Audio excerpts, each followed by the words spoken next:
All right, all right, all right.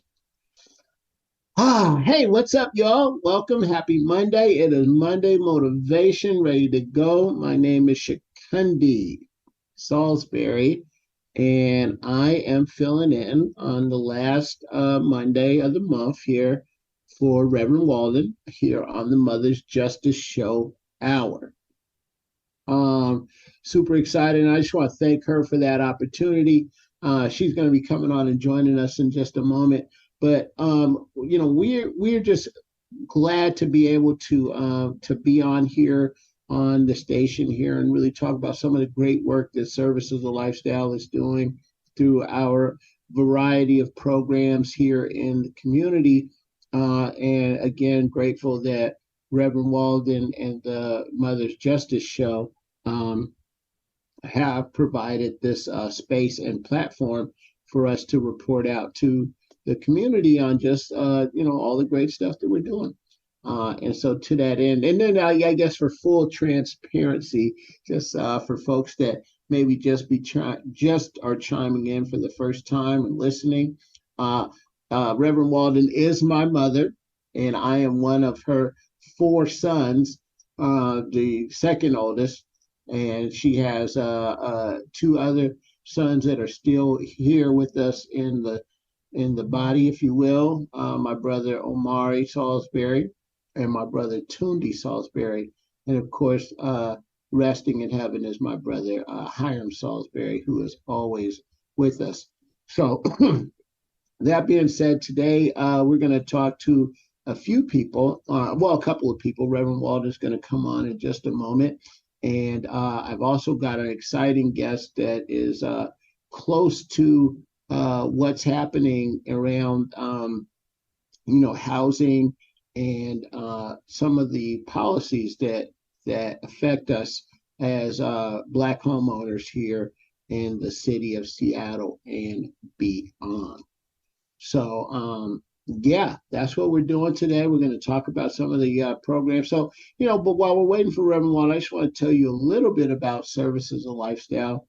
We founded this nonprofit in 2016 and have been doing a lot of work in and around the community, just around social issues and engaging people, primarily African Americans, but those that are focused, those that are affected and close to us as well, right? So in a way, yeah, we're most certainly supportive of BIPOC efforts in the greater community at large.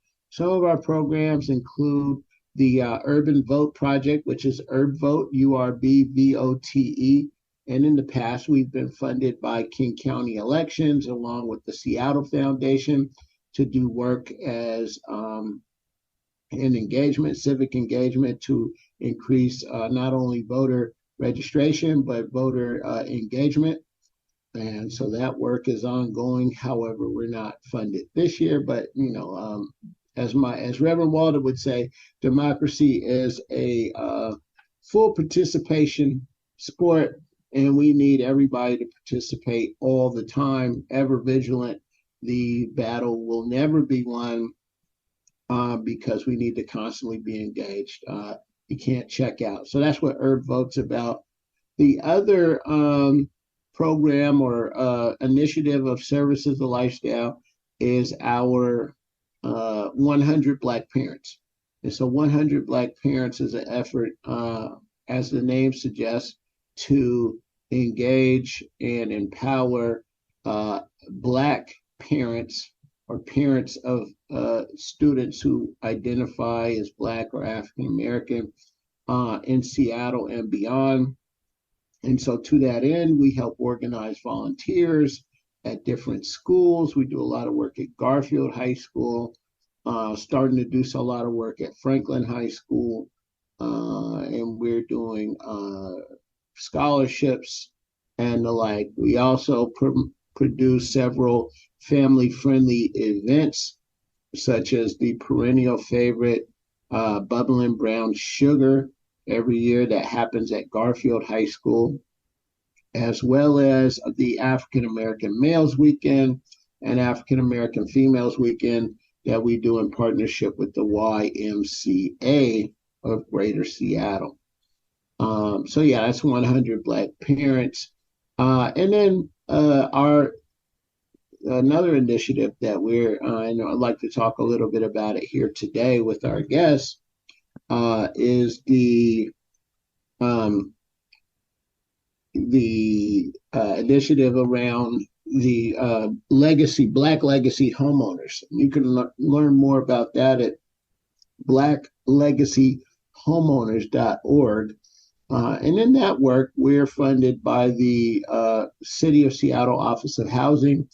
And that work is, we were funded with a grant well, not a grant, but a contract to do Black homeowner stabilization. And in that work, we're charged with creating and developing a database and network of Black homeowners in Seattle's central area and South End and across the city. And then providing those homeowners with resources and connections will allow them to stabilize and stay here in their homes in the city of Seattle, right? So that work is incredible.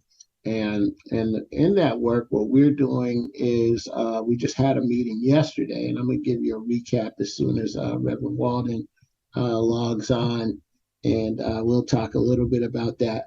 But when I say resources, what we're talking about, it's a variety of things, right? So, when we say resources, that is a term that is very, it's used pretty, it's used pretty, oh, sorry about that. I forgot to turn my phone off.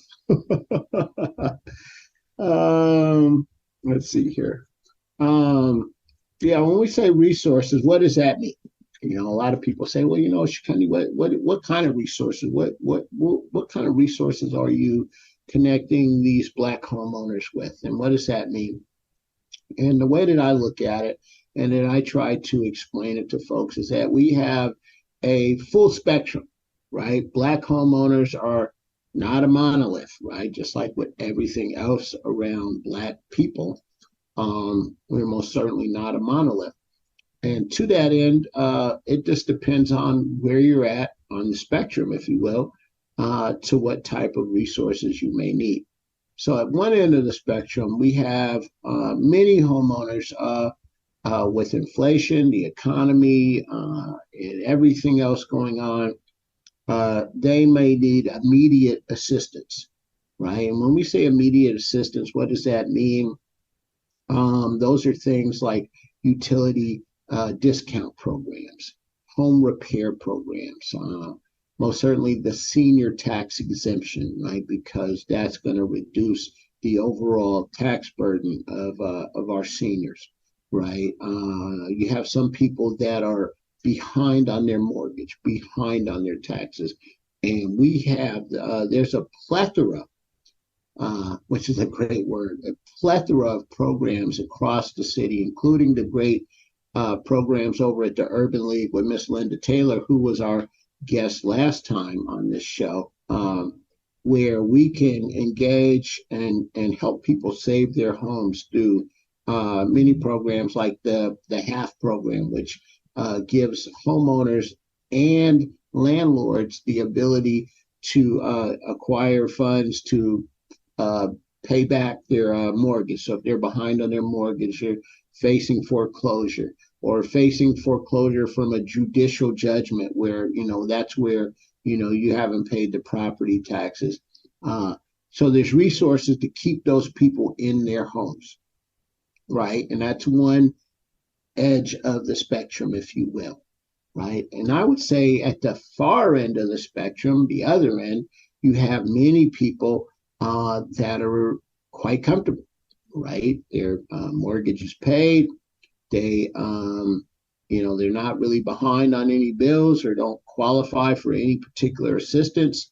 However, they're interested in generational wealth, right? And so when we talk about resources for that end of the spectrum, it's resources on how they can pass their home along to their children, right? Estate planning. And that is where, we're training and connecting people around the difference between a will and trust, right? And a living will, trust, and the like. And those are things that most certainly most homeowners need to know.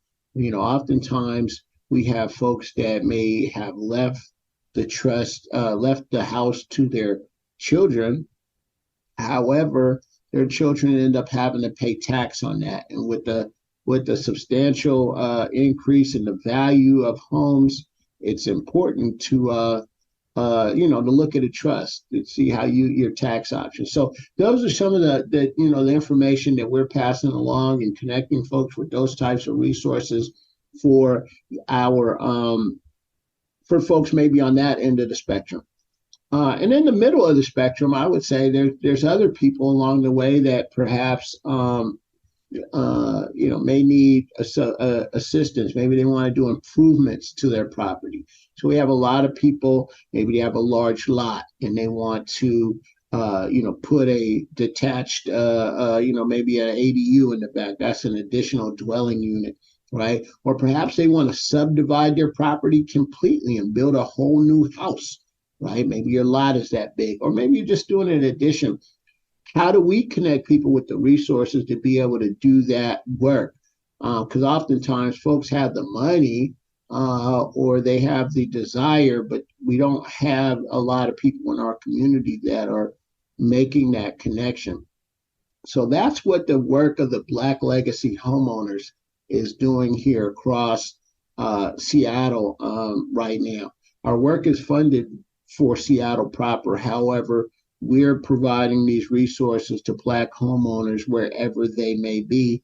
However, sometimes it's important for them to know about the differences in codes and tax law and taxes wherever they are at.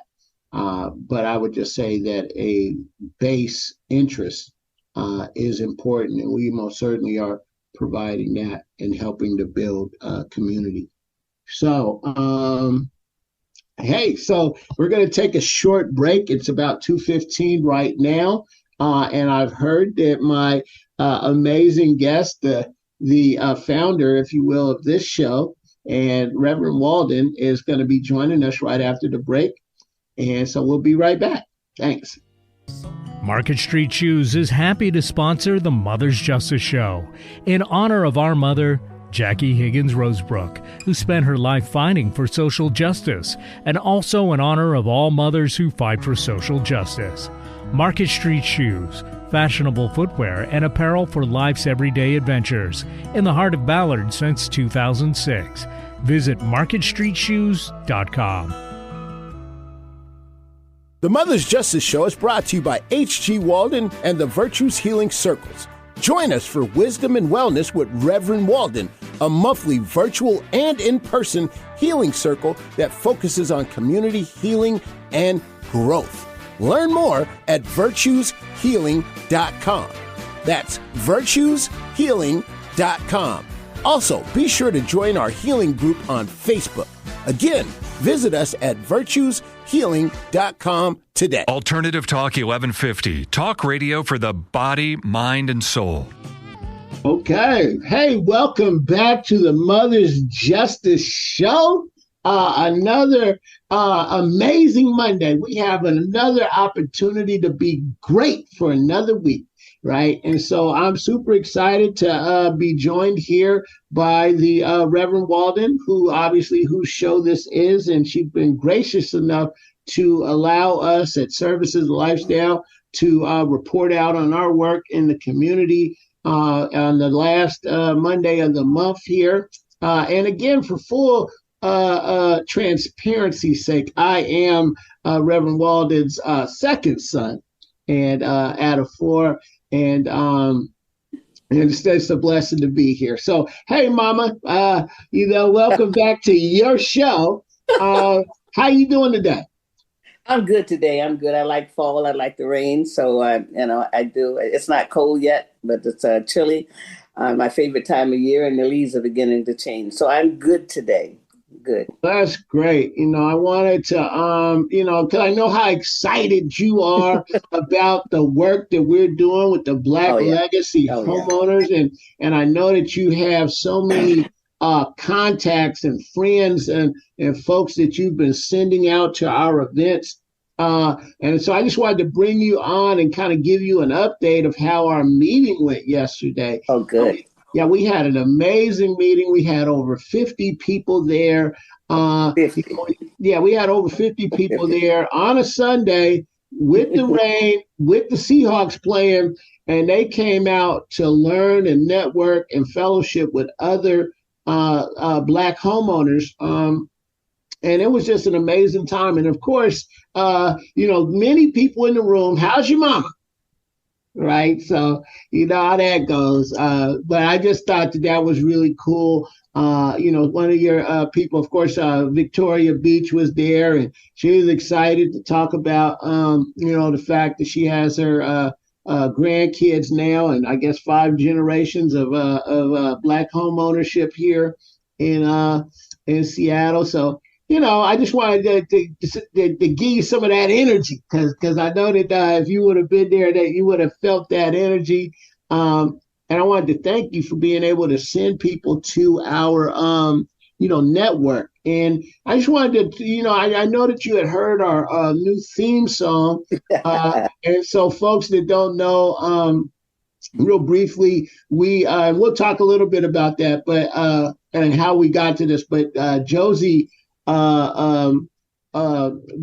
Howe has sung our "We Shall Not Be Moved" theme song, and I played it for you the other day, and you called me back and you told me how it made you feel. And I just want you to tell our listeners what that means to you. This Black home ownership, and we shall not be moved, and we're still here. Like what kind of feelings does that resonate? How does that make you feel when you hear these things? Oh, it makes me feel so wonderful. I mean, we should not be moved. I mean, that's a song that's just indicative to the civil rights movement, and people were singing it before that, growing up in the Black church. But it's like, wow, because this is we have a right to be here. I mean, William Gross brought this 12 acres, and we just didn't know the story. But now that we know, and then the work that you're doing, and people are so excited because there's way more people than they thought. I mean, and that song, it's like I've sent it to my cousins on the East Coast, all the Waldens there, and all the other family people, and I'm going to send it to Sanford as soon as Francis get better down in Sanford. But I'm excited because I see the possibility of this galvanizing and organizing and remembering, helping Black people to remember our greatness. That this is just a blip in time for what we're right now, and this is not the destination. This doesn't mean that this is where we're going to be. This is going to be like this. And then what you're doing, you're giving people courage and hope. I mean, sometimes you have to have somebody to inspire you to believe that tomorrow is possible, and that all this other stuff is just rhetoric, because it's the people who want to remove you. They've been wanting to remove us ever since ever since they set us free. So, so I'm just inspired. I mean, I am so excited about this and the song. I'm just so excited. And I got some more people. I got some more people to recommend. I keep running into people, and I got more people to recommend. Well, yeah, that's great, man. So, for our listeners, we'll send out the song and post it on the mother's site and on Reverend Walden's Facebook page, and most certainly it's posted right now with the cover art on the Black Legacy Homeowners page on Facebook. But you know what? I really want to recount the story for our listeners around how we got to this song. And it's a great story about how to manifest things and how they come together. So what happened, of course, you already know what happened, Mom, but for the listeners, right, we were already saying with this movement is that we shall not be moved, because that's just a term in the ether, I think, that, most people have, even if you're not from the civil rights era, if you will. We shall not be moved is just something that resonates, especially in the African-American Black community. And so we were talking about this song. We said, yeah, that would be great. and we Googled "We Shall Not Be Moved," and of course, the great Mavis Staples version came up from the civil rights era. And we were like, oh, we got to use this with the Black Legacy Homeowner. This would be a perfect theme song for us, right? And so as me and Rev Walden sat there, we were like, oh, man, this would be amazing if we could get Mavis Staples to do this. And so as fate would have it, Mavis Staples was coming actually to Seattle. And so we did end up reaching out to her, and we did find a connection. However, the music industry is, in fact, the music industry, right? So we ended up having to reach out to the publishing, which is completely different. There's a lot of business, right? It's not as simple as just the one artist saying, hey, yeah, you can use the song. You have the songwriter, the people that play the instruments. All of those people are part of the publishing for a song. And long story short, we were denied to be able to use that, the Mavis Staples version, right? But through that process of learning about music and the industry and how to make a song, we just decided to make our own song, because We Should Not Be Moved is really in the public domain, and it's really from a spiritual, right? An old, spiritual song. And so we were able to take that song and we changed a few of the words and all of that. And we just re-recorded it with our great friend and community member, Josephine Howe. Oh, yeah. And so she was excited to do it. And we had Mrs. Birdwell and some of the great musicians from Mount Zion Church ended up playing on that song. And it just really came together. But I think, what is exciting to me about that story, and of course the song makes people feel a certain way because it harkens back to that civil rights era, and it draws that line in the sand. But I think one of the most the powerful part of that story to me is that we sat at the table and said, hey, we're going to have this be our theme song. And we encountered a little bit of we had some opposition, or of course, but then we powered through that and ended up having our own version. And now we're gonna put out an album and everything. So how did you feel about that process, Bob? It's just wonderful, because I just know that what we can do when we decide to do something, and then and now to think about an album. So this is a new movement. It really is. You never know how the movement is going to come.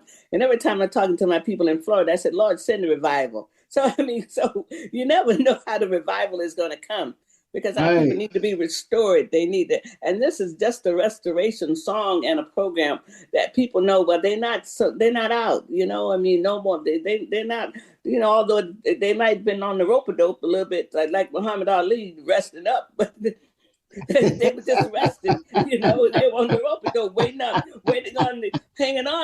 for the Black Legacy Homeownership program to come to the program, because they just hanging on the rope, and all of a sudden we should not be moving. They just say, oh yeah, why should I? I'm not going to be moved. I'm going to be part of this. And it gives up. One of my feedback last night, from Victoria, she said she had not felt that good in anything in Seattle in years. She just felt like she belonged. And there are people there. She felt so belong, and our people are so bereft because of what is happening around the country. But she felt like she belonged, and she was so happy. She just went on and on. She just went on and on. And I think that what was exciting about that, and I heard that same kind of comment from many people that were there last night, and actually folks that were there at our last meeting as well. That they really felt a sense of community, yes. They felt belonging, right, and they just felt at home, right. And that's why, honestly, that's one of the reasons that first of all, I definitely got to shout out the brothers and the whole team over there at the Royal Esquire Club for hosting us and providing space for us to bring in community. And while a lot of people think of the Royal Esquire Club as a nightclub, right, and it's a juke joint, if you will, it's really a community center for us, because we have so many repasts and community events and things for Black families. What a lot of people don't realize about the Esquire Club is that it was founded in 1948. So it's celebrating 75 years this year. It's the longest running, continuously running like social organization here in the city. So I think that can, and then when you come in there, you just feel as though this is our place. Yep. And I think a lot of people felt like that last night at our meeting. Well, this is good. Yeah. This is real good. Well, you know what, Ma, I appreciate you for, of course, all the work that you're doing and everything else, and allowing us to utilize the platform of your show, the Great Mother's Justice Show. Oh, of course. And we'll most certainly be tapping back in with you. I know that you've got some exciting guests and folks coming up on the show soon. And I heard that you're going to be traveling and connecting with folks out in Albuquerque and Spokane and other places. So for everybody that's listening to the Mother's Justice Show now, and most certainly Reverend Walden, my mother will be returning to the show soon. So I thank you for coming on and giving us some of your time today on your day off, if you will. And so we'll be talking to you soon. And so we're going to head into the break right now. But before we go, I want everybody to come right back, because I've got a really good friend of mine, a person that I've known for years, and a person that really it kind of inspires me. It pushes me to be a better person. And just kind of gives me the insight. She's a quiet person, but she's got a powerful spirit, and she knows how to give you just the right nudge to do the right thing, right? And so that's one of the things I appreciate about her, and that's Anita Adams. And she's retired now, but she's most certainly not retired from community. And we'll be talking to her right after the break. So stay tuned here on the Mother's Justice Show, the special edition powered by Services of Lifestyle and Legacy Black Legacy Homeowners. We'll be right back. Right. Market Street Shoes is happy to sponsor the Mother's Justice Show in honor of our mother, Jackie Higgins Rosebrook, who spent her life fighting for social justice, and also in honor of all mothers who fight for social justice. Market Street Shoes, fashionable footwear and apparel for life's everyday adventures, in the heart of Ballard since 2006. Visit marketstreetshoes.com. The Mother's Justice Show is brought to you by H.G. Walden and the Virtues Healing Circles. Join us for Wisdom and Wellness with Reverend Walden, a monthly virtual and in-person healing circle that focuses on community healing and growth. Learn more at virtueshealing.com.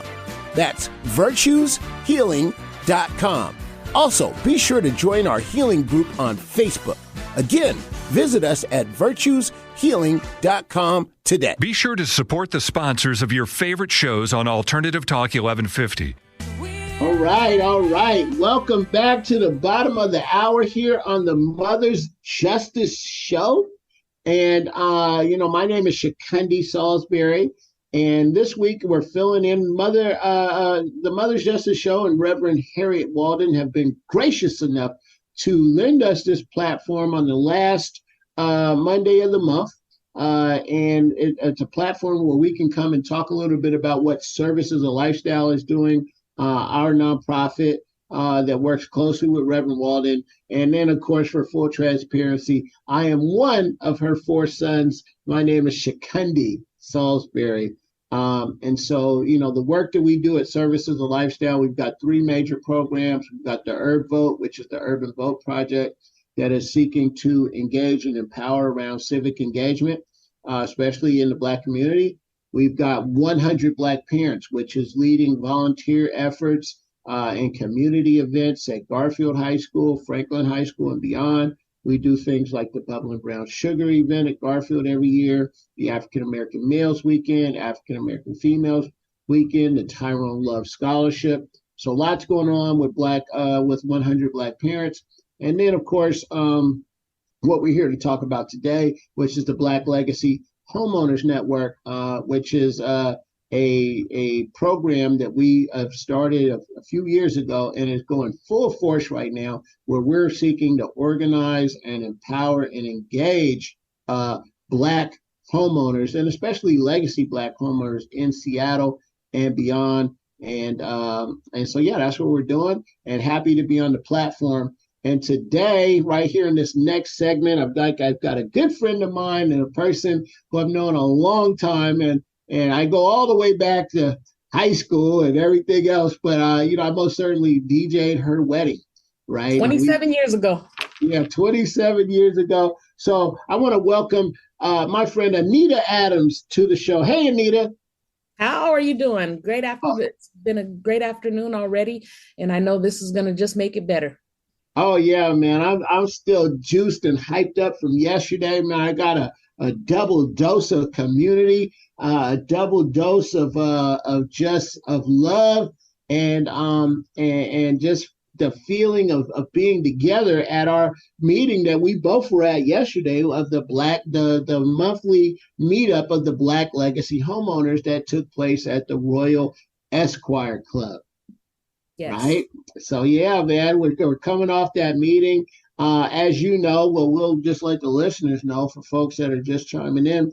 We had over 50 people there representing Black homeowners who came to learn and be educated about how to make improvements to their property through maybe an addition, through creating a DADU or a ADU. Or in some cases, we even had a person talk about how they subdivided their property and actually built a whole another house next to their old house, and they're creating generational wealth through that. So that was a great program yesterday, and I learned a lot, to tell the truth. What are some of the highlights for you yesterday, Anita? The energy was bananas, first of all. I wish to shout out everybody who was there. It was an extraordinary event. We had well over 50 people.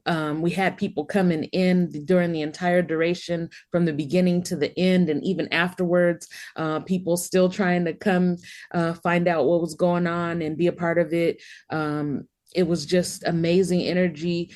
There was a lot of education, a lot of networking, a lot of supporting one another, reminding each other we're not alone in this. We were at the historic Esquire Club, as you mentioned earlier, 75 years in the community. I've been to baby showers, birthday parties, everything you can imagine there, educational events like this, but nothing like what I experienced last night. It really, really, really was. We were home. We were home. We were able to connect and support one another in a variety of different ways, some formal, some informal, but it was all community, it was all love. And the biggest takeaway for me was we're still here and we're working together to make sure that every voice is heard. Yeah, man. So obviously we had some great speakers, including yourself, right, who talked about their experience, but I think one of the most powerful parts about the event, and we most certainly will try to add more time for our next event, is just the community networking, right? Like, so, as a DJ, right, who does a lot of parties, oftentimes when we say, hey, it's time to go, it really is time to go. And we ask people to leave. But in this particular case, people did not have to leave. And there was dozens of people who are just kind of networking, exchanging information, talking about their project and just meeting one another. Aren't you such and such as boy? Yeah, you know my mama, right? It was just all of that.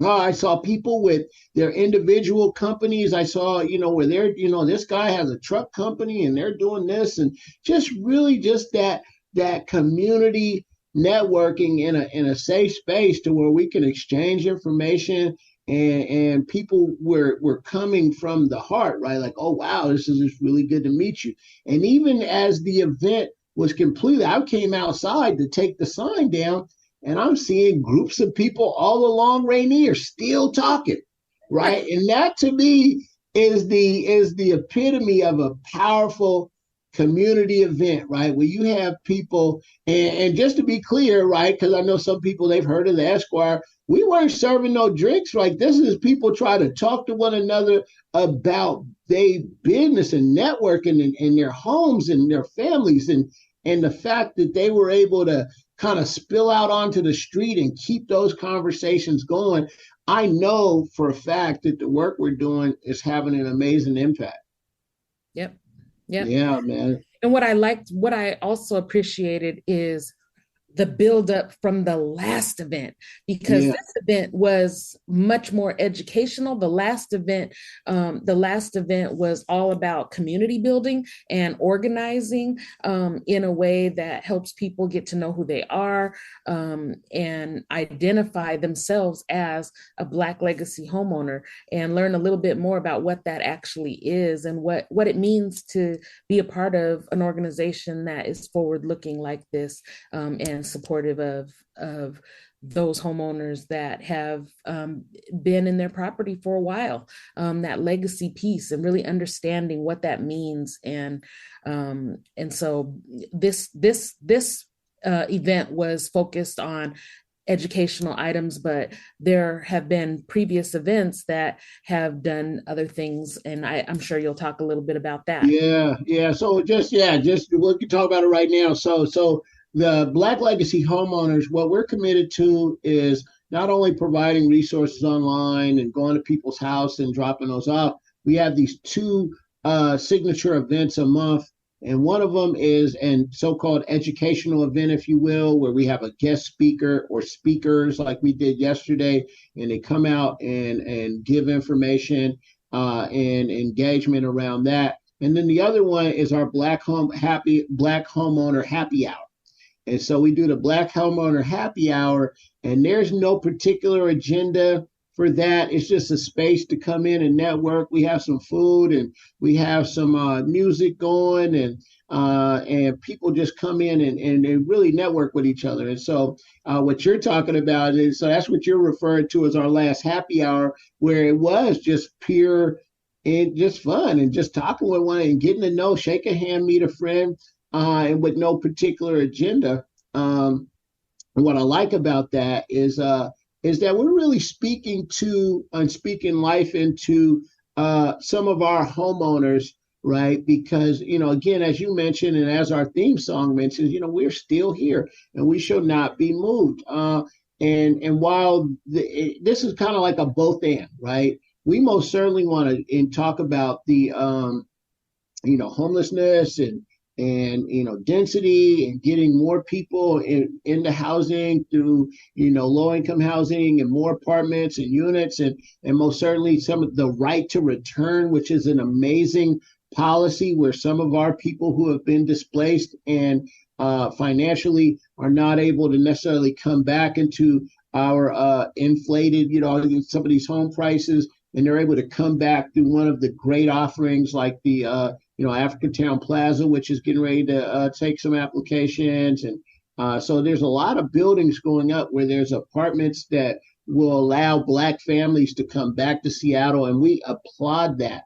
However, at the same time, there's a lot of Black homeowners that are still here, right? And so how do we make sure that we're able to stay, right? And that's what our program, the Black Legacy Homeowner Network, is about, is that while we'd love for our family member that was displaced and had to move to Chehalis or whatever to be able to come back into this 3-bedroom or 2-bedroom apartment that they have. But one thing, we'd also like them to be able to come back into the townhouse that we've built on our property, right? That allows us to have some generational wealth and equity and value. So that's why I think these conversations are so important. And again, they're both and, right? We want to have all of those great conversations and do that work, that housing affordability work, and all of the talk about highest and best use. And we'll talk about some of those policies that we got to keep our eye on and when we come back from the break. But I just wanted you to get, why don't you speak just a little bit, take us into the break, Anita, about, your thoughts about what I just said about the fact that there's really hasn't been a community conversation in a significant way, where you have 50 plus people coming to every meeting around Black homeowners and keeping them here, right? So, can you speak to a little bit about the need for that as we get ready to go into the break? Yep. We have Anita, you mentioned something else that actually really I would like to start off with this before we go to the break. Intergenerational living is cultural. It's really important to our community that we are able to live together and support one another, as folks have children. I'll just talk about my own project. As people have children and aging in place with parents, it's really important that there be an opportunity for families to not only just create generational wealth, but create create opportunities where policies don't automatically displace us from the community. And so we have been thinking quite a bit about how do we create this intergenerational living space where my aging in-laws and my own adult children can then also be supported and stay in community with me. And so that's an excellent thought, and we're gonna continue that right after the break. Again, this is the Mother's Justice Show, and this is the Services of Lifestyle edition on the last Monday of the month, and we'll be right back with our guest Anita Adams. Market Street Shoes is happy to sponsor the Mother's Justice Show in honor of our mother, Jackie Higgins Rosebrook, who spent her life fighting for social justice, and also in honor of all mothers who fight for social justice. Market Street Shoes, fashionable footwear and apparel for life's everyday adventures, in the heart of Ballard since 2006. Visit marketstreetshoes.com. The Mother's Justice Show is brought to you by H.G. Walden and the Virtues Healing Circles. Join us for Wisdom and Wellness with Rev Walden, a monthly virtual and in-person healing circle that focuses on community healing and growth. Learn more at virtueshealing.com. That's virtueshealing.com. Also, be sure to join our healing group on Facebook. Again, visit us at virtueshealing.com today. Like us on Facebook, facebook.com/1150kknw. All right. Hey, welcome back to the final segment here on the Mother's Justice Show, the Services of Lifestyle edition. We're on the last Monday of the month, and Reverend Walden will be returning next week if you're checking for her right now.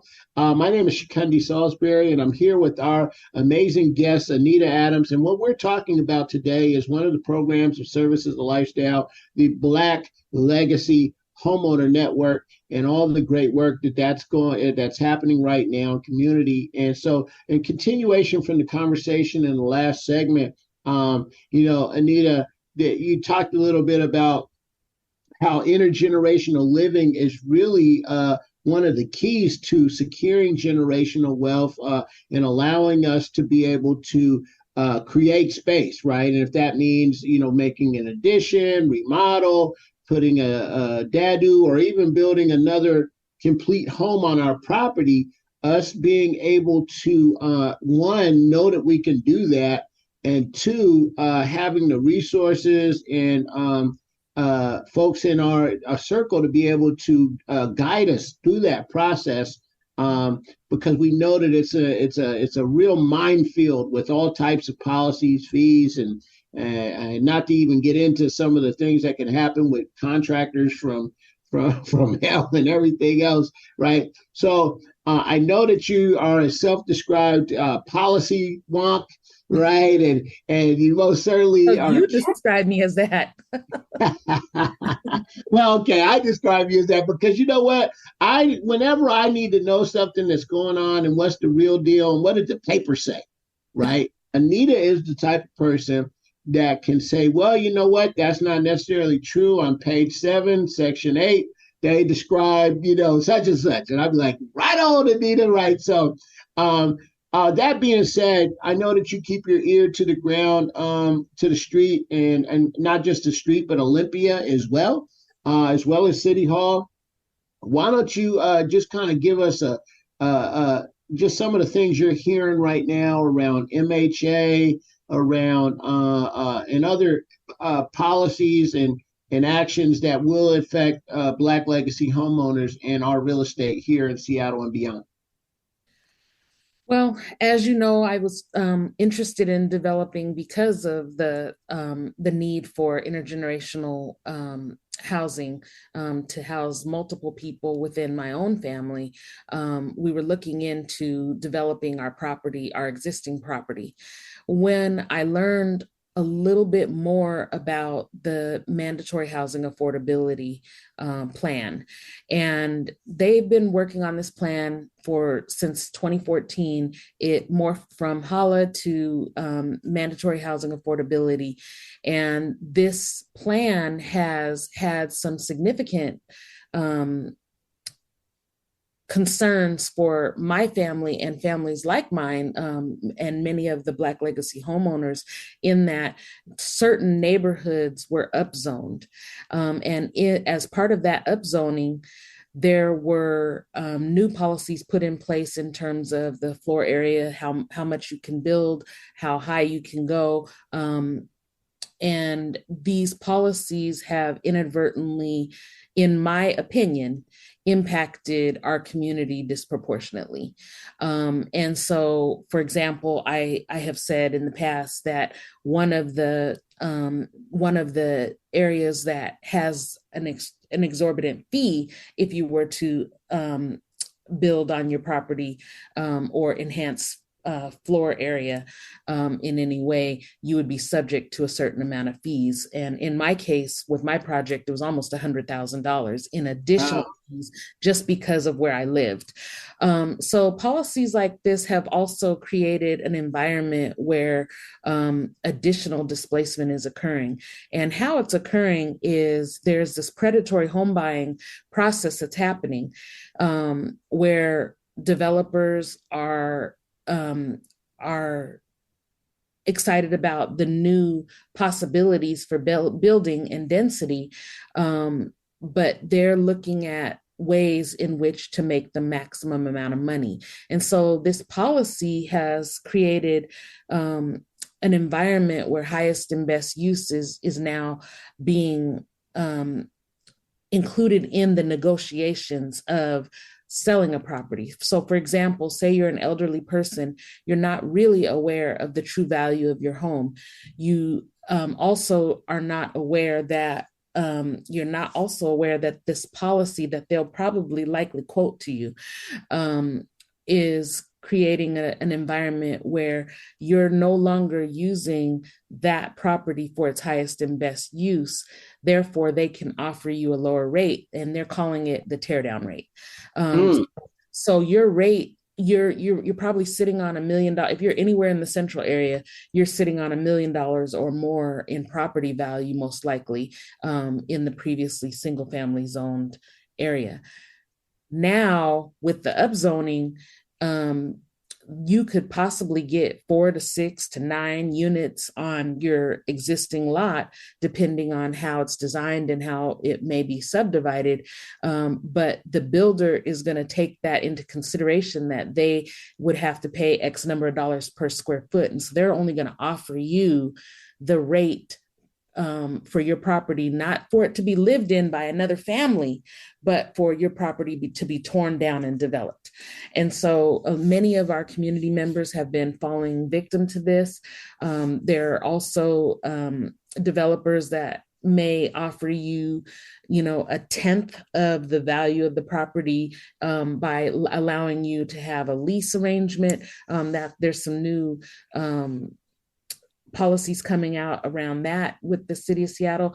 I encourage everybody to get on the city council website and look at meetings. When you can just search under housing, look under meetings when the housing section is previewing these policies, as they're right now pushing that legislation through council right now. So I actually will send a link to Chukundi so that he can get it out to the network, so so that everyone can stay informed about these policies, because they're quite complex.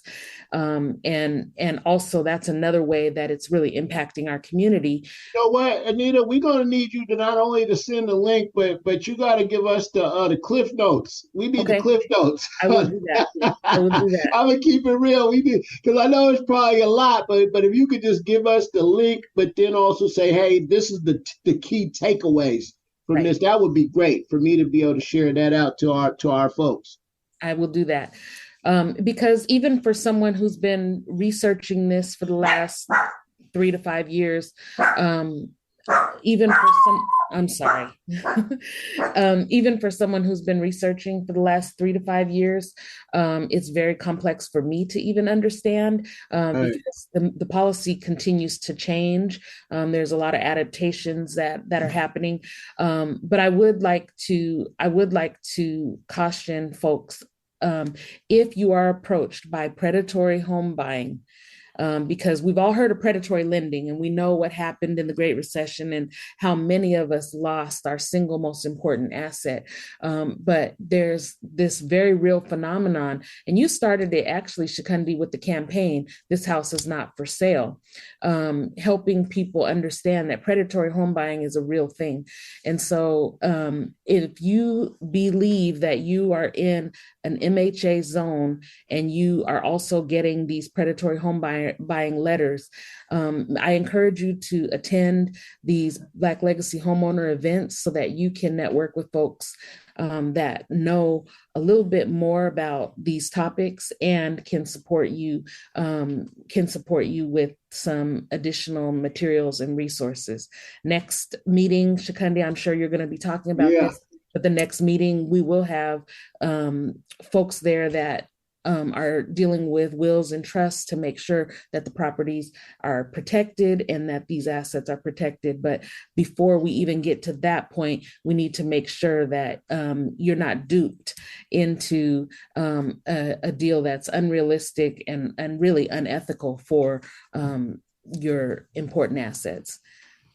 Right. Yeah. You know, so yeah, we most certainly really do need you to give us those cliff notes. And yeah, just as a reminder to folks, yeah, we've got a couple of meetings coming up next month. We were on the Friday that we've actually got a Black Legacy Homeowner Weekend in October here, because we've got an event that Friday the 13th, which is our happy hour. And then we're going to have our meeting next Sunday, which is the 15th, right? So we just got a power weekend, if you will. So no matter how folks want to be involved, if you just want to come and network and hang out with some other Black homeowners, you can do that on that Friday. Or if you just want to come and really learn about estate planning and generational wealth, then come on Sunday, or you can come to both events. But that's what we're doing next month, and we most certainly will have those resources, and hopefully we'll have an update on this new policy that's coming out, and we'll get some information out. I really want to get a good paragraph, Anita. I guess if I could ask you for some additional homework, if we could just get a paragraph from you on predatory home buying, right? Because that's like a term that people probably haven't heard before. But let's get that done. And so I want to thank you for coming on. I want to thank you for your energy and your work and community, and staying vigilant and vigilant on this stuff, and as you continue to be. And so, yeah, I'll see you next time here on the Mother's Justice Show, Services a Lifestyle Edition. We're going to wrap on up. Thank you for coming, Anita. All right.